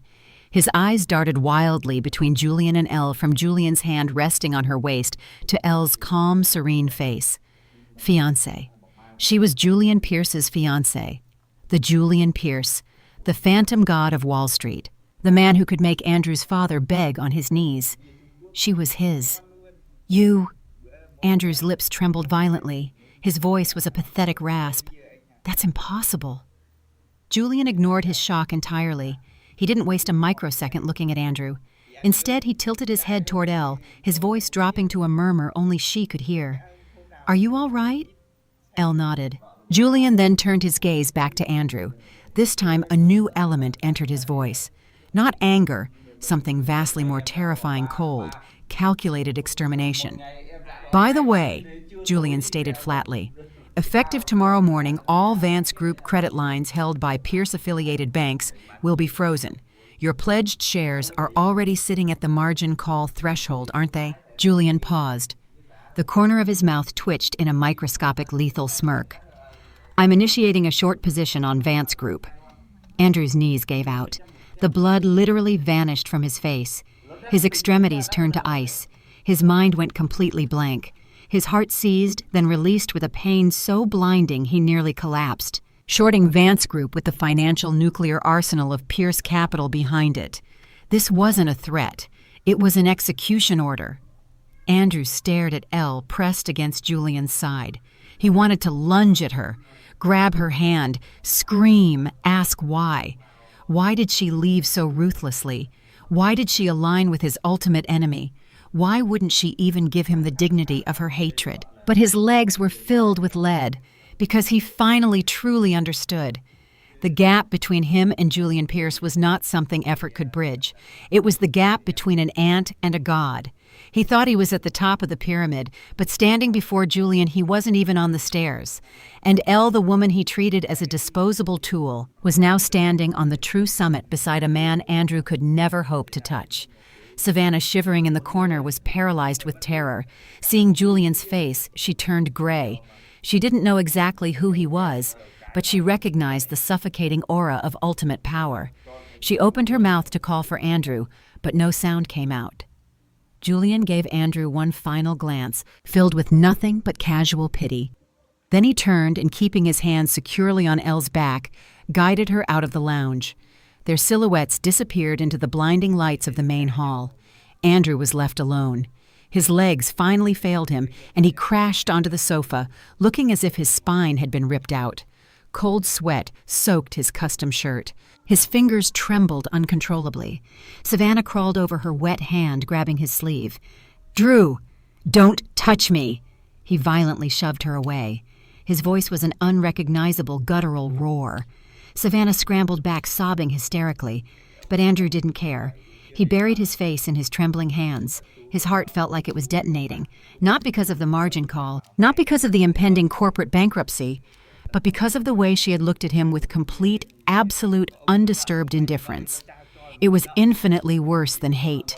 Hate implies you still matter. To her, he was nothing.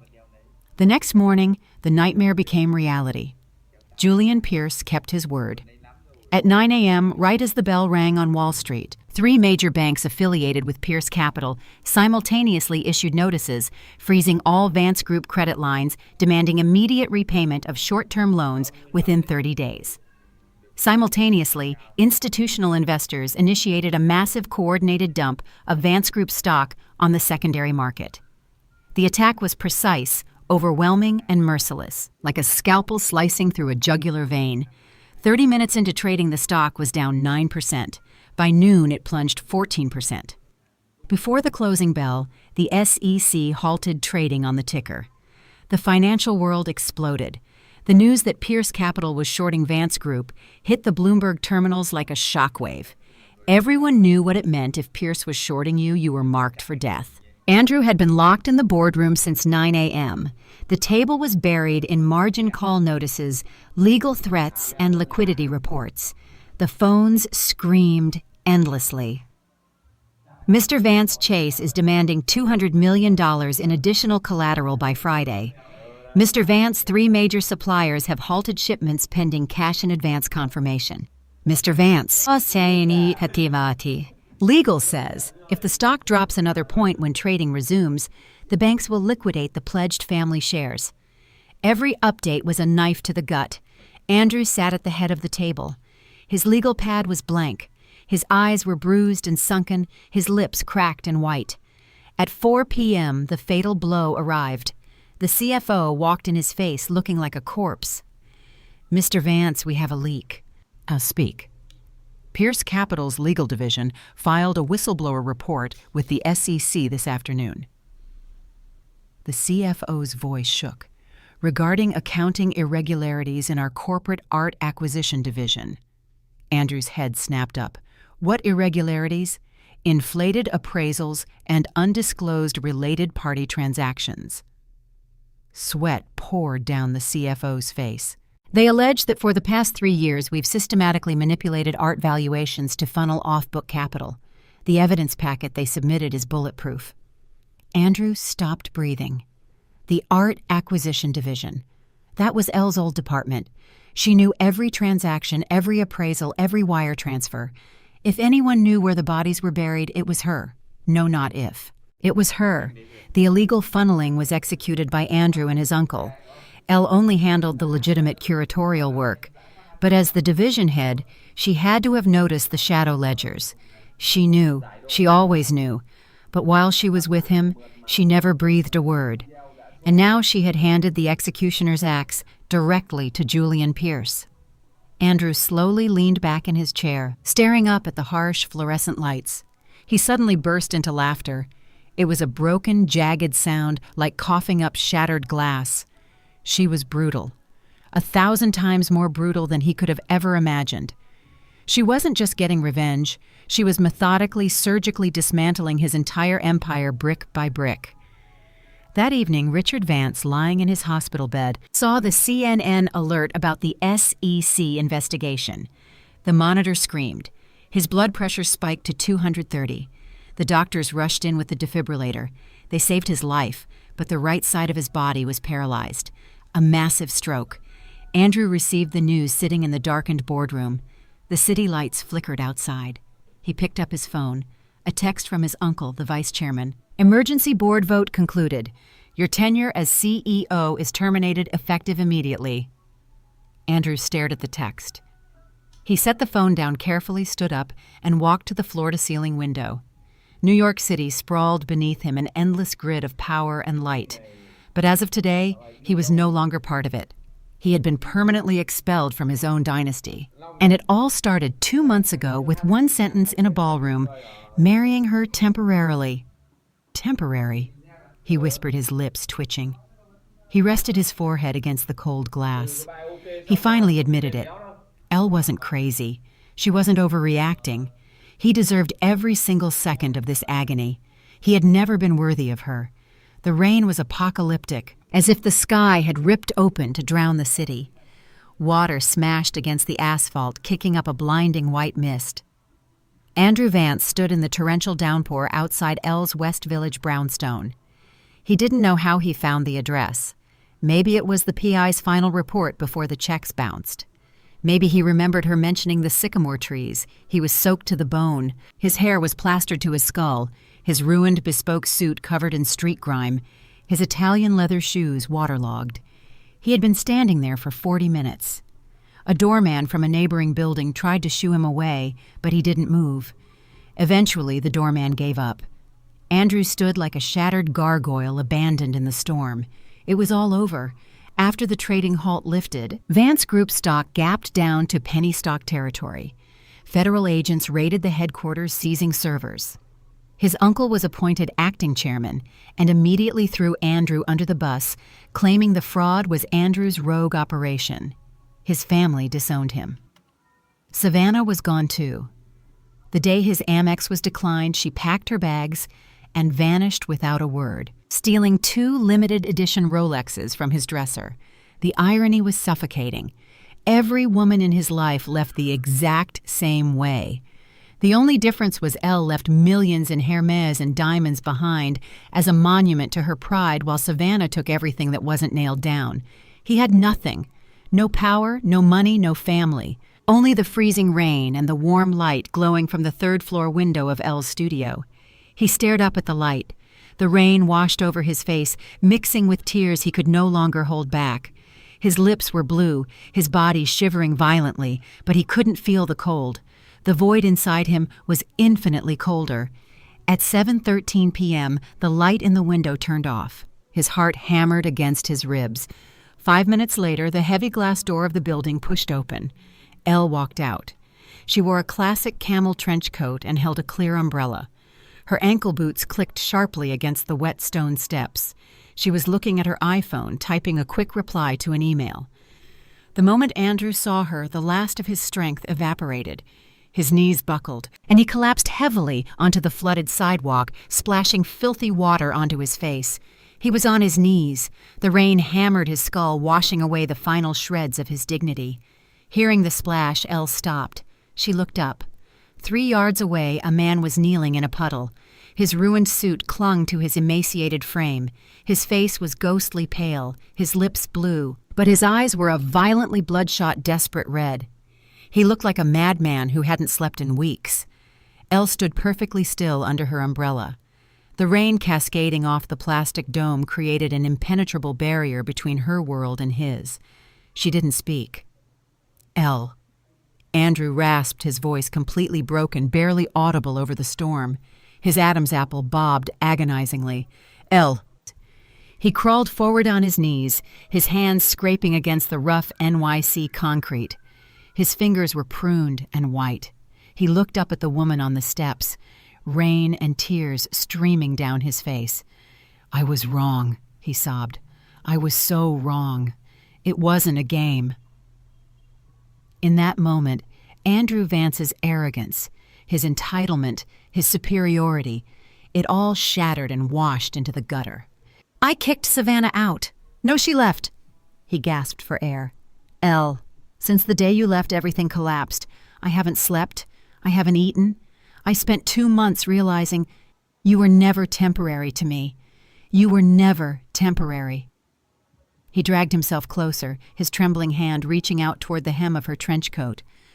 "I'm begging you, come back. We can start over. I'll give you the wedding on whatever terms you want. Anything you want, it's yours. Just come back. I can't live without you." Those last 5 words tore from his throat like he was vomiting his own soul. He slumped forward, completely hollowed out. The rain beat down on his neck. He didn't even have the strength to shiver. Elle watched him for a long time. Her expression did not shift a millimeter. There was no anger, no pity, no disgust, not even the sick satisfaction of revenge. Just absolute tranquility, like looking at a closed case file from a past life that no longer concerned her. Then she moved. She slowly descended the steps. 1, 2, 3 steps. The umbrella remained perfectly steady over her head. She stopped so close to Andrew he could have touched her knee. Elle crouched down. She knelt on one knee in front of him. Even in this position, her spine was straight, her aura sovereign, like a high court judge leaning in to hear a condemned man's final plea. She raised her hand.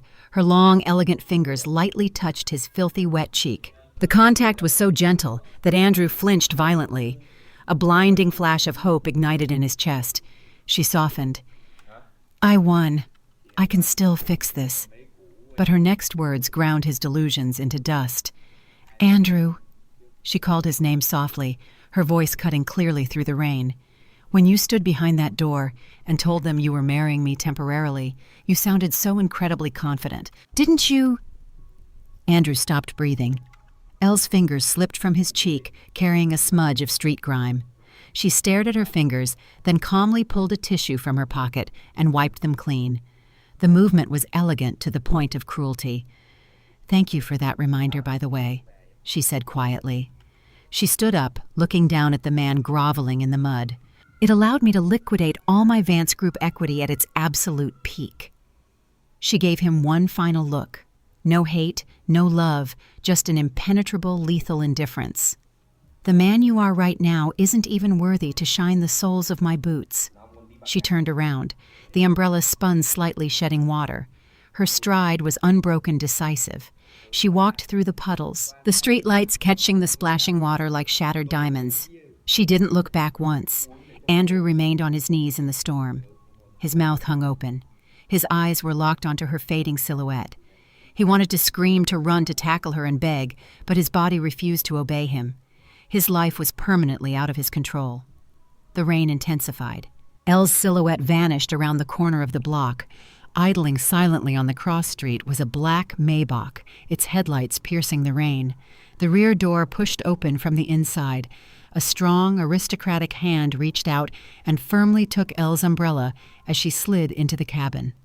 Julian Pierce sat in the back seat. His amber eyes flicked briefly toward the pathetic figure kneeling in the distance, then immediately returned to Elle's face. "Handled?" Julian asked, his voice low and steady. Elle clicked her seatbelt, leaned back against the plush leather, and exhaled softly. "Yes." Julian didn't ask another question. He reached forward and nudged the climate control up 2 degrees. Then he picked up a Loro Piana cashmere throw and draped it silently over her legs. The heavy car glided smoothly away, disappearing into the neon-lit Manhattan storm. Savannah's demise came faster than anyone anticipated. After Andrew was ruined, or rather after she abandoned the sinking ship, her life hit a brick wall at terminal velocity. Without Andrew's black card, and without the halo of being a billionaire's fiancé, she plummeted back to reality. She rented a dingy basement apartment in Queens, damp, dark with mold in the corners. Compared to the penthouse, it was a dungeon, but she refused to accept defeat. The envy was eating her alive. Why did Elle win? Why did Elle get Julian Pierce? Why is the woman I humiliated now, sitting on the throne of the city, driven by manic jealousy she started calling tabloid reporters? "I have dirt on Eleanor Sterling," she whispered frantically into her burner phone. "Her scams inside Vance Group, how she manipulated Julian Pierce. Will you pay for an exclusive?" The paparazzi were interested, but Savannah didn't realize that 5 minutes after she made the call, the audio recording was already sitting on the desk of Pierce Capital's chief legal officer. Julian's intelligence network was so absolute she couldn't even comprehend it. That same afternoon, before Savannah could meet a single reporter, a team of 6 corporate litigators knocked on her basement door. They didn't bring a cease and desist. They brought a 3-inch thick binder of evidence detailing how Savannah had committed wire fraud, identity theft, and embezzlement over the last 2 years. Forged checks, fake invoices maxing out corporate accounts under Andrew's name to the tune of $3 million, plus defrauding luxury boutiques by borrowing jewelry as the future missus, Vance, and never returning it. Every charge was backed by bank statements, IP logs, and HD surveillance footage. It was a flawless kill shot. When Savannah saw the documents, her face turned green, then dead gray. This is slander?" she shrieked hysterically. "It's fake. Elle sent you to ruin me. Miss Savannah," the lead attorney said flawlessly, ignoring her outburst. "These files have already been submitted to the U.S. Attorney for the Southern District of New York. We highly recommend you retain criminal defense counsel." That evening, 2 NYPD detectives in windbreakers arrived at the basement. As they cuffed her, Savannah practically lost her mind. She was dragged out of the moldy hallway, thrashing and screaming, "Elle destroyed me, damn you to hell!" Her screams echoed down the stairwell like the dying shrieks of a feral animal. No one cared. That same night, every major news network led with the grand opening of the Miami Global Arts Hub. In its first week, transaction volume exceeded $10 billion. On the Bloomberg screens, Elle stood at the podium of a historic auction house wearing a crisp white blazer. She was radiant, commanding, and serene. Julian Pierce stood one step behind her. His eyes locked onto her with terrifying focus. The contrast between the goddess on the screen and the screaming, smeared makeup fraudster in the back of an NYPD cruiser was the most poetic irony in the world. 3 months later, at the global art industry's premier gala at Lincoln Center, Eleanor Sterling was nominated for and won the Global Curator of the Year award for her unprecedented triumph with the Miami Hub. It was the highest honor in the field. Previous winners were industry titans with decades of experience. At 30, she was the youngest laureate in the award's history. The ceremony was held in the Grand Theater under a ceiling painted with Renaissance frescoes and crystal chandeliers glowing like galaxies. The audience wasn't just local socialites, but the apex predators of global culture and finance. Elle stood on stage. She wore a minimalist black column dress devoid of heavy jewelry, save for a single vintage pearl earring and a geometric silver brooch, clean, pure. But in the spotlight, she radiated a luminescence that didn't come from diamonds or designer tags.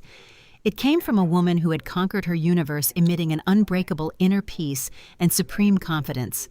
In the front row sat Julian Pierce. He wore a midnight blue tuxedo, his posture relaxed, but his focus absolute. From the moment Elle walked on stage, he never looked away. In his amber eyes was the deep, unmasked pride. Not the possessive pride of, "this is my property," but pure, profound reverence. "She deserves the entire world." After the ceremony, they stood together on the private rooftop terrace of Lincoln Center. The crisp night wind swept off the Hudson River. The Manhattan skyline sprawled beneath them like a carpet of crushed diamonds. From the ballroom below, the faint melodic notes of a grand piano drifted upward. Elle leaned against the glass parapet, holding the heavy crystal award. In the moonlight, the glass base glowed with a faint blue light. Julian approached from behind. His footsteps were silent, but Elle felt his gravity instantly. She didn't turn around. A soft, genuine smile played on her lips. He stepped up right behind her, his arms wrapping naturally around her waist. Not too tight, not too loose, just enough for her to lean back against his solid chest without feeling caged. "Cold?" he asked, his chin resting lightly on the top of her head, his low rumble vibrating against her. "No." They stood in comfortable silence for a few moments. Then Julian reached into the inner pocket of his tuxedo jacket and pulled out a small, black velvet box. He didn't drop to one knee. He didn't orchestrate a flashy spectacle. He simply held the box in front of her and popped it open with his thumb. Inside was a ring, not an obnoxious, blinding diamond meant to flex wealth. It was a minimalist, flawless platinum band holding a single, impeccably cut deep blue sapphire. It pulsed quietly in the dark, like a captured star. "Elle," he murmured. Elle turned in his arms and looked up at him.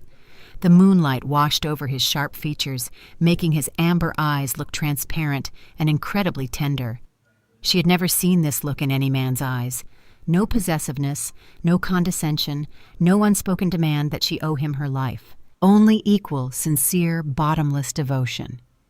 "In my empire," Julian said, his voice deep, gravelly, and absolute, having weighed every syllable 1,000 times, "there will always be a throne for you." Elle looked at him, then at the quiet sapphire in the box. She remembered that rainy night at the rehearsal, the heavy 6-carat diamond, the cruel mockery, the bone-chilling cold. It felt like an eternity ago, belonging to a different lifetime. She raised her left hand. The faint tan line on her ring finger had vanished entirely. Julian slipped the ring onto her finger, the heat of his skin brushing hers for a fleeting second. Elle looked down at the quiet blue sapphire catching the moonlight. She smiled, not a polite society smile, but a radiant, slightly mischievous, soul-deep smile like the first blossom breaking through the snow. She reached up and took his hand. "Okay," she whispered. The wind blew past them, fluttering the hem of her dress, carrying away the last ghosts of her past. The city breathed quietly beneath their feet. She was finally standing on the absolute summit, not because of the man holding her, but because she had climbed there herself,